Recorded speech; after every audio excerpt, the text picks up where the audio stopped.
से और है उत्तराखंड में अभी इतनी बड़ी आपदा आई है। ऐसा नहीं है कि जानकारी नहीं थी, पहले से शासन और प्रशासन को जानकारी थी, लेकिन उसके बावजूद भी कहाँ चूक रही और क्या स्थिति रही इसमें?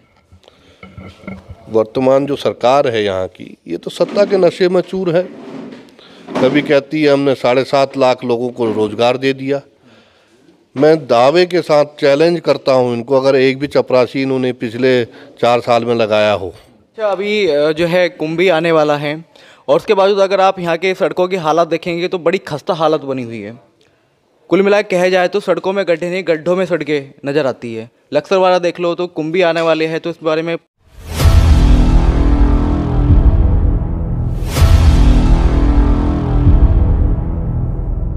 नमस्कार, मैं सूर्यवंशी मोहन सिंह, स्वागत है आपका ब्रेकिंग प्लस न्यूज़ में। इस समय उत्तराखंड के रुड़की में मौजूद है, सलेमपुर ग्राम पड़ता है, तो यहाँ पे मौजूद हैं और मेरे साथ में बात करने के लिए उत्तराखंड के पूर्व मुख्यमंत्री रहे हरीश रावत के पुत्र वीरेंद्र रावत जी मेरे साथ में मौजूद है और पीसीसी कमेटी, कांग्रेस कमेटी में जो है इस समय जो है बात करेंगे, इनसे बात करेंगे जो फिलहाल दिल्ली में किसान अपने धरने पर बैठे हैं उसके संबंध में बात करेंगे और लगातार कई मुद्दों पर बात करेंगे। तो सर, सबसे पहले स्वागत है आपका ब्रेकिंग प्लस।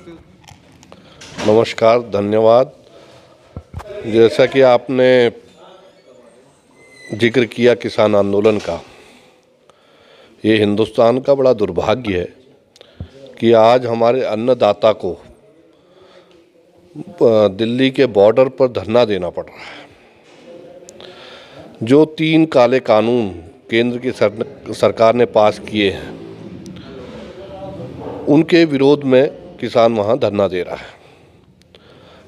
जब किसान इन कानूनों के खिलाफ है तो मेरा एक सवाल है मोदी जी से, केंद्र की सरकार से, कि जब किसान ये कह रहा है कि भाई उसको अरबपति नहीं बनना, करोड़पति नहीं बनना, तो ये क्यों उसको करोड़पति बना रहे?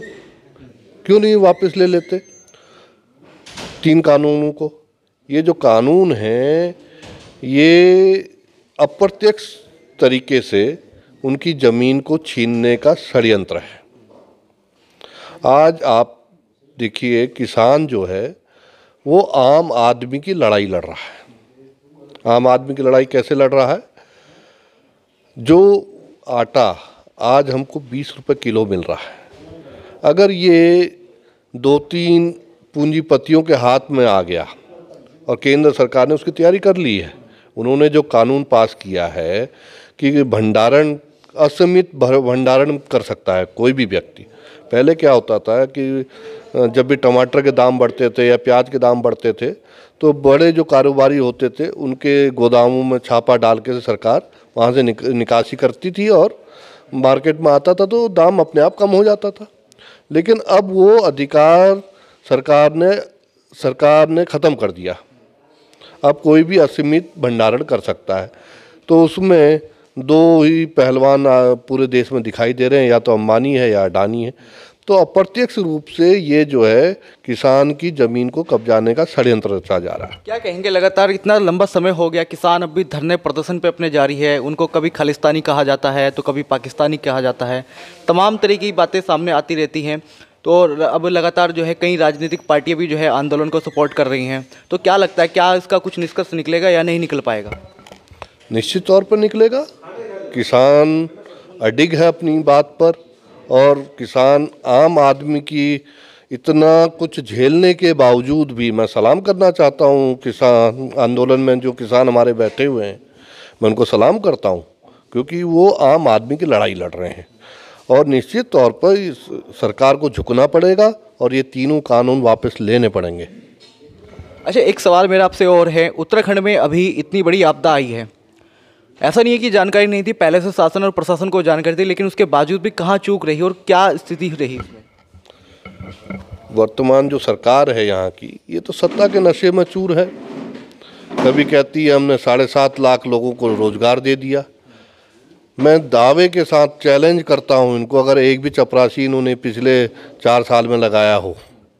वही हाल जो कल वहाँ आपदा आई है, मैं आपके चैनल के माध्यम से जो जान माल की हानि हुई है और जिनके जो लोग बेचारे बह गए, मैं उनकी आत्मा को शांति देने के लिए भगवान से प्रार्थना करता हूं और सरकार से मांग करता हूं कि जल्द से जल्द जो है रेस्क्यू तो चल ही रहा है, और जो बचाए जा सकते हैं उनको बचाया जाए।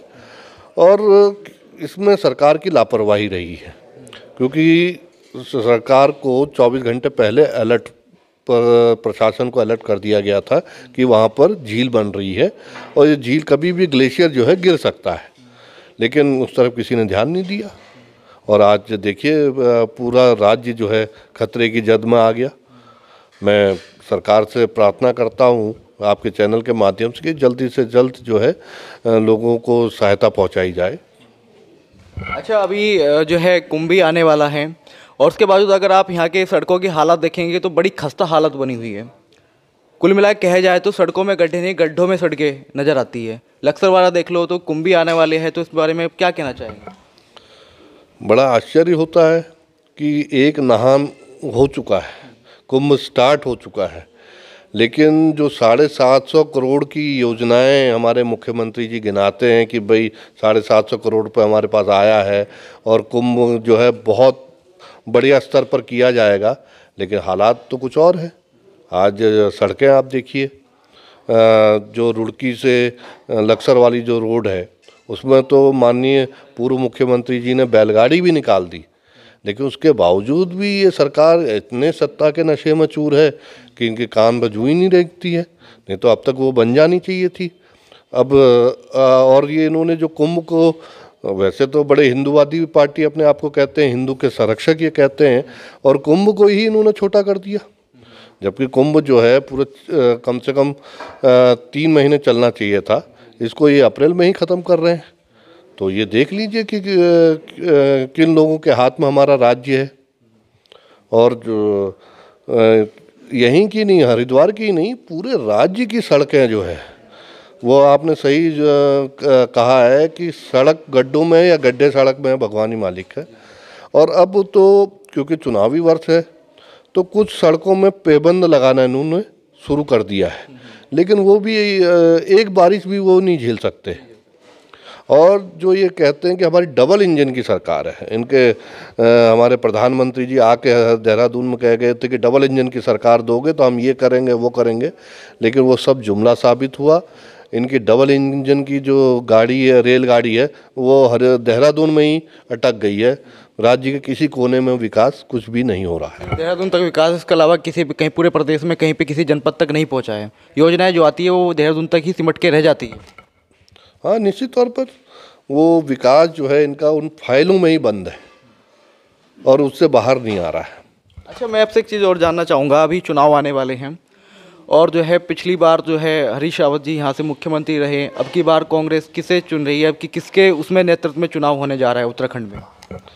देखिए, हरीश रावत जी 2014 से 2017 तक मुख्यमंत्री रहे, तो उन्हीं का जो कार्यकाल है, जो 3 वर्ष का उनका कार्यकाल रहा, उसी में जो उन्होंने विकास कार्य किए, उन्हीं को आधार बनाकर हम लोग 2022 का चुनाव लड़ने जा रहे हैं। तो किसके नेतृत्व में चुनाव होगा इस बार और कौन मुख्यमंत्री लगते हैं आपको कि होंगे? देखिए, हम राहुल गांधी जी के नेतृत्व में चुनाव लड़ रहे हैं, सोनिया गांधी जी के नेतृत्व में लड़ रहे हैं, प्रियंका जी के नेतृत्व में लड़ रहे हैं, और पूरे कांग्रेस जनों के नेतृत्व में 2022 का चुनाव लड़ा जाएगा। और निश्चित तौर पर 2022 में यहाँ कांग्रेस की सरकार बनने जा रही है। बात करने के लिए बहुत बहुत धन्यवाद आपका। धन्यवाद, नमस्कार। ये थे मेरे साथ में जो है हरीश रावत, पूर्व मुख्यमंत्री रहे उत्तराखंड के। उनसे बात की हमने और जाना, उन्होंने बताया कि सरकार अपने सारे दावों पे और तमाम जितनी भी योजनाएं उस पर फेल होती नजर आई। कैमरा पर्सन राहुल राणे के साथ में मोनू सैनी, उत्तराखंड।